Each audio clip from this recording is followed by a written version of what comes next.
The conscious mind is supposed to be focused on the current moment. This is how you enjoy life. This is how you actually, build and make changes for a better future. This is how you actually make the past and what you've been through worth it, because you take the lessons that you've learned from the past experiences, you apply them consciously with the conscious effort in this moment. Right? And this will allow you to shape and mold the future in the direction that you want it to go.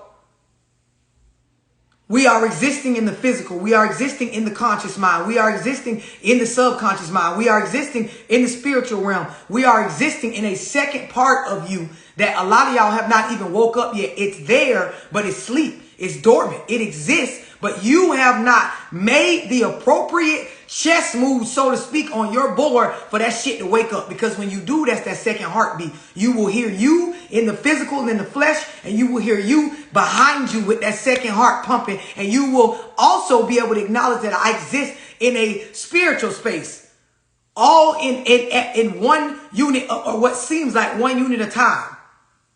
A lot of y'all, you are not making enough change to the way that you currently behave and think for you to ever get in this space. Do you understand what I'm saying? Yes. Yes. If you continue to operate the way that you were raised to operate, if you continue to just stay inside that bubble or that box that you've been in, you'll never really get to a point where you truly understand what I'm saying. What would you personally call that space once you actually mend the two? Being woke, being fully woke and self-aware.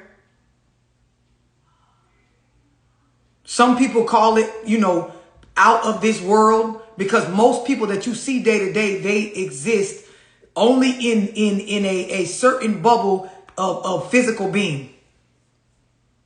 This is why a lot of people don't understand the true divinity behind faith, right? The true understanding of manifestation. Like you can, and you are supposed to write out what you want, right? Get it out of the brain and onto paper where the eyes can physically see it. Watch this. The eyes can physically see it written out on paper. Then you want to speak it so that the ears can physically hear it. Now it's already in the conscious mind because you thought about it. You wrote it out so the eyes can see it. Everybody got to get on the same page. The ears can hear it. The mouth is speaking it, right? And so from there, you start to change the way that you behave, which now this is pressing on those old beliefs, right? If I tell myself I want this that I wrote out, I'm saying it out loud, right? So I'm not only saying it where the environment and the universe around me can hear it, but I'm also hearing myself say it, right? And the mind, the human body wants to prove itself right. So if I'm saying this, as I hear it, I'm going to have that want, right? And then I set up my schedule. My habitual behaviors start to change to match what I wrote out and what I've said to myself, what I've said out to the universe, right? So now this is where I'm starting to challenge my beliefs, because anything I believe that go against what I wrote out and what I said and what I hear myself and what I'm telling myself consciously that I want, we are not now challenging this. This is going to shake your environment up, right? When you in this space, this is when you start to have issues with people around you. They start to feel like you changing up or you being different, right? You start to realize now my environment has to change. I'm changing my habitual behaviors, which is changing what I'm attracted to. Now, those that are attracted to the old version of me, right? They are going to dislike the changes I'm making. And I'm going to become unattracted to them as they become unattracted to what I'm becoming. This is going to make me clean up my environment.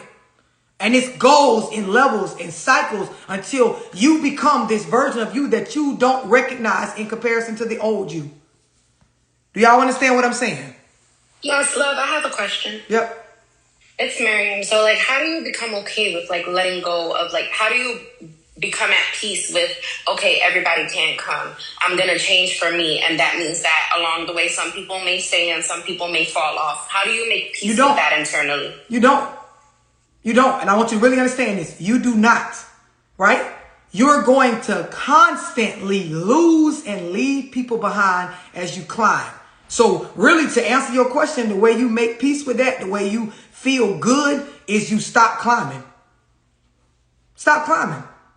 And then you will be in a comfortable space, a peaceful space with those that are able to sit Because the thing is, if I'm constantly moving, unless you pacing yourself with me, you gonna get left behind. And it's gonna be uncomfortable. If me and you started this race together, right? And I look up and fuck, she ain't keeping up. I'm passing her, but I got to keep going, right? That's going to constantly feel uncomfortable. This is why I told y'all, for a lot of y'all, you need to understand the concept of grief counseling or mourning, right? It is the same way you see people go through rehab, right? Or they cope with the idea of a loss or a death. A lot of y'all don't realize the same way I teach management of emotions. This is a skill that you need to acquire throughout your life, because you will mourn more living people than you will dead. In your lifetime, you will suffer loss of more living people than you will actual people that died. And some of y'all, when you thinking about what I'm saying, you already done experienced that. You done lost more living motherfuckers out of your life than you actually lost people to death. The amount of relationships that ended, friendships that ended, family chapters that closed, jobs and relationships you had with these companies. You've experienced more living loss than you have death. And you need skills to be able to understand it's never going to feel comfortable or peaceful, but it's necessary. It's necessary for me to experience loss. When I get to a point where this room I'm in, I've grown bigger than it, I got to go. And I understand with every part of me, in every dimension I exist in, that it is not going to feel good as I walk out this door. See, y'all problem is y'all want growth and freedom and exit to be liberating and peaceful every time you do it. A lot of times when you walk out the door, you walking with anxiety and fear onto you, certain things about not knowing what is to be expected. But that's the beauty in this shit. That's the beauty in this shit. And when you moving, like really moving in a space of trying to reinvent you, you'll lose some people that they wasn't bad people. Everybody you lost or everybody you're going to lose is not about them being a fucked up individual. Some losses are just about, I am ready for the next level, and you weren't. You were a good person. You was a real one. You was, you was bae at that time. You was her. You was him, right? You was good to me. I was good to you. Or hell, I was good to you and you wasn't good to me. The idea is necessary for me to move on. Hey, love, I love what you said about that. You really brought a lot of clarity to me. Just